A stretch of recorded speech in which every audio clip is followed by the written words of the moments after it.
نعبدہ ونصلی علی رسولہ الکریم اعوذ باللہ من الشیطان الرجیم بسم اللہ الرحمن الرحیم۔ حضور پاک صلی اللہ علیہ وسلم نے فرمایا، تقویٰ کا اہتمام کرو، یہ تمام امور کی جڑ ہے، اور تلاوت قرآن کا اہتمام کرو کہ دنیا میں یہ نور ہے اور آخرت میں ذخیرہ۔ حقیقتاً تقویٰ تمام امور کی جڑ ہے۔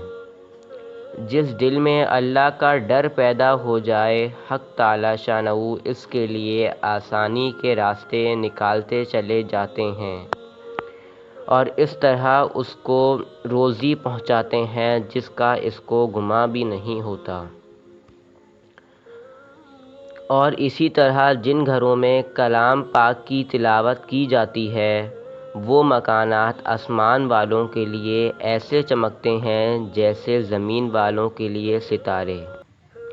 لہٰذا ہمیں چاہیے کہ تقویٰ اختیار کریں اور قرآن پاک کی تلاوت کا روزانہ اہتمام کریں۔ اللہ پاک ہماری رہنمائی فرمائے، آمین ثم آمین۔